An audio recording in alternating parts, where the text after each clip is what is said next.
what's up, rock stars? It's Rox, and I'm coming to you today with a review for Love and Hip Hop New York, Season 8, Episode 11. So let's get to it, shall we? Alright, you guys, so the show opens with Anais about to get rich killed. I was just like, are we really having this scene right now? Her husband, see, Two Live Crew is trying to get all of the facts. Did she tell you that she was married? Did she tell you that she lives with me? That she has a family? That she has kids? Did she tell you all of that? Richie Dollars was just like, yeah, she told me all of that. And she also told me that you guys, haven't been together in a long time and that you guys were getting a divorce. He was just like, oh, is that what she told you? Anais, look me in my face. Is that what you've been telling him? You telling him all our business like that? Okay, and they really telling the truth. Is that what you're doing? I'm way more animated than Two Live Crew, though. He's on a way lesser histrionic scale. I said, oh, Richie, you fixed to get killed.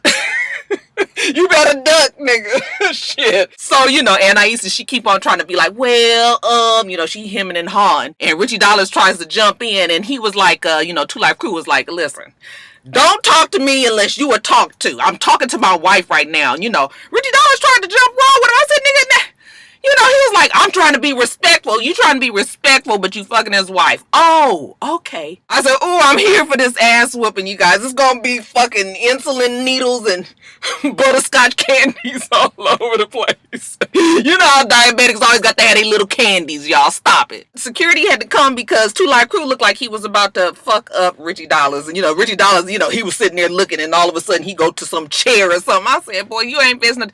Do you know he was fixing to stab you? Like I said, he ain't really had much histrionics with it. He was just like real cool. I like Two Live Crew. I said, nigga, you better be glad them cameras is there. Cause he was about to catch them liver spotted hands real fast. So, Two Live Crew, he leaves, and Anais, all of a sudden she gets a change of heart because Jonathan tells her how Richie Dollars was flirting with this other girl. Richie Dollars is trying to deny it. Jonathan, he's lying! I was just like, why?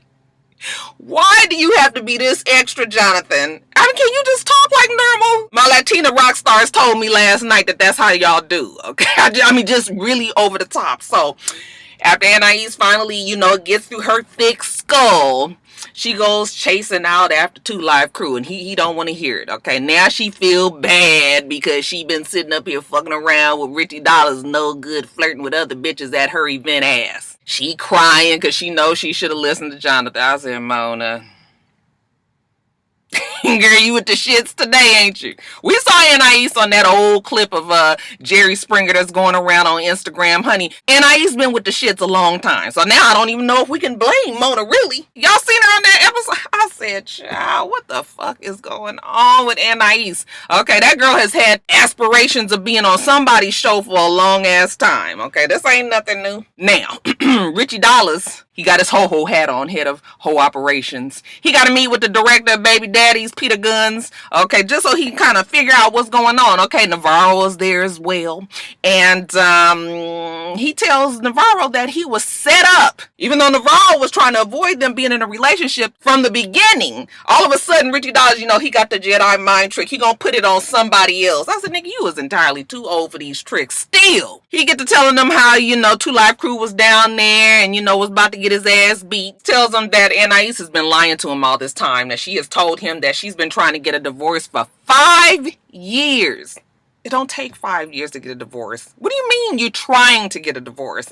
Okay, but you actively still in the house. And I was just like, Richie, stop all this. Stop all this. So he said that it was fun while it lasted, but it's died an ugly death, okay? The director of Baby Daddy's asking, had he been lying to himself about what was going on? And, he said, no, he ain't never lied about shit like this. And now that he respects their relationship all of a sudden, because nigga got a glimpse of his future and knew that it was looking bleak if he continued on with Anais. Now all of a sudden he's respecting the relationship. Okay, Richie. Later on we see Navarro. He at his office and Two Live Crew walk in real menacingly. I was like, oh, Navarro, that's your ass too. And he just want to get clear. Did you set my wife up with Richie Dollars? And he said, well, I didn't set them up, but I did put them in contact with each other. They were supposed to be working together, just business, okay? I know the bro had his finger on the button under that desk. Two Live Crew was just done. Anais happens to walk in, and, he was like, good thing you here, so you can hear it and your damn manager can hear it. I am done with you and your career. And Anais starts up again trying to put it on Two Live Crew, says, you know what, if you treated me like a woman and if you was good to me and all of this and all of that. And Two Live Crew was like, listen, okay, nobody got time for all this with you, fucking Anais. I take care of you. I give you money. You live in the house with me and the kids. What are you talking about? And she was like, just because you give me money, that don't mean that that's everything. You don't have, say over my career. I said, this girl is all over the place. I said, girl, oh my God, it was the most full of fucking niggatry shit I have ever seen. He said, whatever, Anais. Okay, I'm going to get a divorce from your ass. Get the fuck up out of my house. Okay, and then he leaves. So then Anais tells us that she knows that Two Live Crew is overreacting. Okay, she gonna deal with him later. Right now, she gotta go and talk to Richie Dollars because she needs a place to stay. And then get this, the ho-ho is now upset that she wasn't truthful with the relationship. You know how motherfuckers purposely ignore some shit when the writing is all on the wall? Nigga, you knew that girl wasn't, getting no damn divorce. She was having fun. The whole time, the whole damn season, you've been telling us how you've been messing with a married woman and how you've been telling everybody that will fucking listen. Now all of a sudden you mad because you was misled.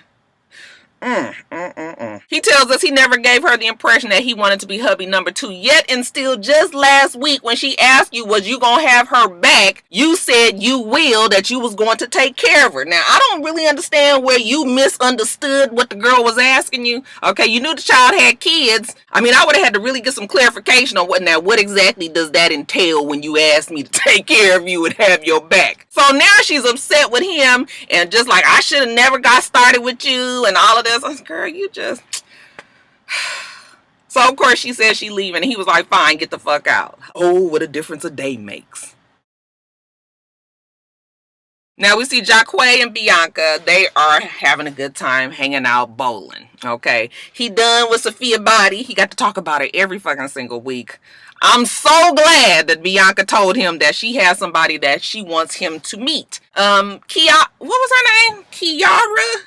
Cayenne. Okay, remember Cayenne was the one that Bianca and Mariah and Cayenne had got together a couple of episodes ago, or last episode. So she wants to introduce him to Cayenne. So Cayenne pops up and she's a cute girl. She looks like she's way more Jacquay's speed. I can believe that these two are together. Everybody had already told me that these two were a couple, and you could tell there's chemistry there instantly. I was like, Mona, you done went through all that shit with Sophia Body, honey. You could have scrapped that whole storyline and let Cayenne have her damn episodes, because we liked her immediately just from this one scene, and even Jacquay didn't look quite so crusty dusty.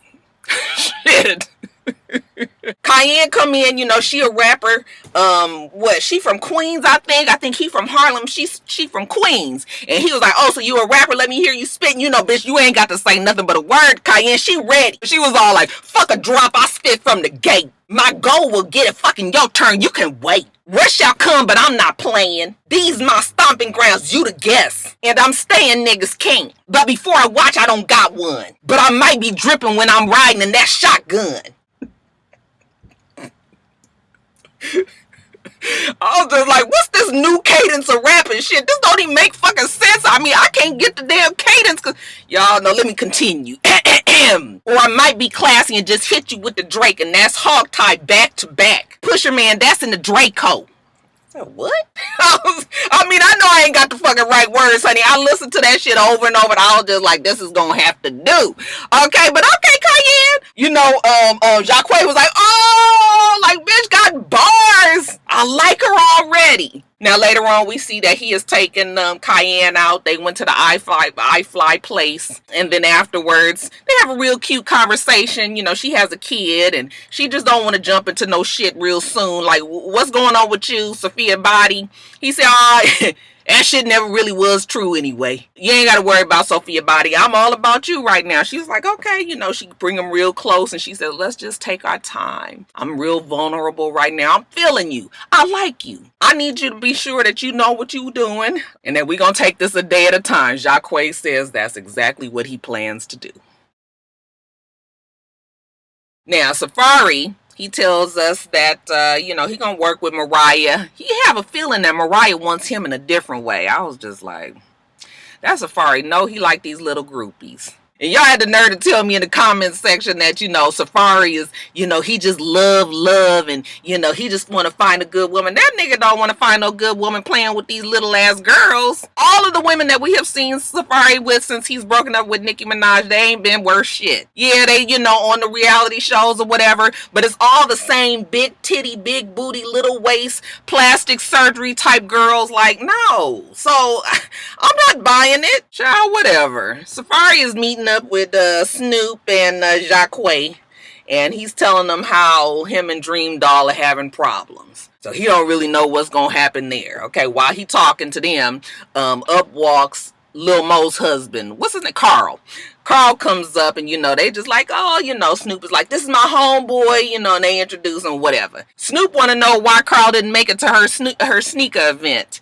And Carl was just like, yeah, I had some shit going on. As a matter of fact, I got this live open training coming up and I want y'all to come. Okay, I've been promoting it on Instagram. My girl don't know about it though. I've been keeping it secret. That damn Safari must have gave him the look like, nigga, what? I mean, he could not hide his face. He was just like, you doing this? For real with your woman? That's your wife, not your girlfriend? Okay, yeah, the most. So even Safari could see that the nigga was full of shit right away. But whatever, they gonna go to this damn live boxing training event that Carl is having. Now later on we see Dream Doll in the studio. She is recording her next biggest hit. Wanna hear it? Here it go. Gwinnett Teen, I moved on to bigger things. 25 VIP, now you can't sit with Dream. Hopscotch to bigger rings. 44 the pinky ring. Fuck him in the limousine. Baddest bitch up in the scene. Girl, you better do that. I mean, fuck, at least that shit rhymed. I still can't figure out what the fuck Cayenne was saying. Anyway, Dream Doll tells us that she already done told Safari what the fuck it is. If the nigga don't want to get in line, then you know what? Next boyfriend Instagram day, she ain't gonna post them then either. So Safari, if you can't get in line, then you out. Okay, Safari was just like, let me tell you something. You ain't gonna tell me what to do. Baby girl, I can do whatever the fuck I want. Ain't no woman fixing to tell. I said, well, it's finally you gonna tell her something. She was like, we made an agreement. He was like, no, we did not. So he's sitting there laughing and she's getting frustrated, okay? Finally seeing how childish her stupid ass is. He was like, you're not fixing to control me, ma'am, so you might as well get over it, okay? She tried to put him out. Okay, tries to push him out the door. He blocks himself in the damn doorway. So then she says she's leaving. And he was like, good. Now, Safari and Juju, they go out to the spot that Juju said that Safari told her that was the place that helped him get over his problems with Nicki Minaj. Yeah, those two would actually make a very good looking couple. I think Safari is too childish. Like, I think he is stuck in this in-between. Like, it's almost like he having a midlife crisis. In his 30s, okay? But Juju, she required way more maturity than Safari is bringing to the table, at least as far as these damn reality shows are concerned. He say that he gonna stay on the friend tip for now. While they sitting there talking, Sophia Body walks in, and he was like, oh, that's my ex over there. And she was just like, really? Fuck, you done dated everybody, haven't you? Yep, everybody on this show. Might add you to the list if he could. So he was like, I'm gonna go over here and talk to her real quick. I'll be right back. So he goes over to Sophia Body. She's about to be DJing, and he was just like, oh, fancy seeing you here. And she's like, yeah, fancy seeing you here. Okay, so they get a little small talk, and long story short, he invites her to the live boxing training event that Carl is having. Not really sure why he would do that, but Mona told him to. It's on the script. He seems to feel like Sophia and Jacques need to speak, and considering the fact that Jacques is going to be there as well, that'll be the time for them to talk. And she says, yeah, I would like to talk to Jacques because I really was in love with him. I said, girl, you didn't even convince me when you said that. Now, fast forward to this damn open training boxing event. I was under the impression that Carl wasn't going to tell Mo about it, but she knew about it and she was there supporting as well. So, you know, Remy and Pap is there. When Mo talks to Remy, Remy was like, yeah, you know, we had to come down. We had to come through, make sure that we supported Carl. You know, I saw it all on IG. He was promoting it. And Mo was like, what? And she was like, yeah, he was promoting. It was all over IG, like everywhere. She was just like, on his page? She was like, yeah, on his page. And she was like, what? He don't have no IG? Yes, he do, girl. He got one. So Mo goes onto IG. She tries to find the page and she can't find it. Okay, which means that she is blocked. Okay, no way for her to pull it up. And now all of a sudden she mad. Like, this motherfucker, I know he ain't trying to be out here like this. Now he done told me he was getting rid of the fucking page and now he got a secret one? Remy was like, wait a minute. Now I know you want to wild out. I know you want to black out, but you can't do that right now. This is his event. Okay, let him have a good time at his event and then you let him know about it when you guys get home. But honey, little Mo can't do that. Okay, so she get up on the damn training mat with Carl. She fussing about it and he is trying to ignore her and kind of walking off every time she walk up to him and say something. She say she just tired of him lying all the fucking time. Okay, and she about to leave. Okay, everybody is looking at her like, oh. You know, it was a real turn up though. She wasn't real upset, but yeah, she walks out, goes to her car. Okay, and she just telling Snoop, you know, she tired of the deception, of the lying and everything. Okay, she got to get out of here because the nigga ain't gonna never be truthful with her. So Lil Mo drives off. Okay, tells the driver to take her somewhere. She didn't even care where. So Snoop goes back in, and then Safari and Sophia Body is there, and Snoop is giving Sophia Body all the blues about Jacquay and how you know, treated him and how he was there for you and how you was seeing other people and all of this. I said, nigga, Snoop, is you your brother's keeper? Like, what the fuck you got to be so worried about what the deal Jacquay and Sophia Body got going on? She was just like, listen, I want to talk to him because I really did. I loved him. I said, girl. Then Jacquay walk in, and maybe this can be the moment, but wait a minute, Jacquay is not by himself. He's got Cayenne with him, which poses a new problem. Doesn't look like Sophia is going to be able to tell the love of her life how she felt. Oh, well. All right, you guys, so that is it. Let me get off of here. Gotta still do Love and Hip Hop Miami, child. This is so taxing doing 2 Love and Hip Hop shows in one night. Oh, I'll be so over it. It's just too much for the brain to consume. Anyway, let me get off of here. Get to Love and Hip Hop Miami. You guys make sure you rate, comment, and subscribe to the channel. I'm itsrox. The channel is for itsrox, and everything else I do will be in the bottom bar. All right. So I hope that you have a wonderful, wonderful rest of your day. I plan on doing the same. Till next time, rock stars. Bye.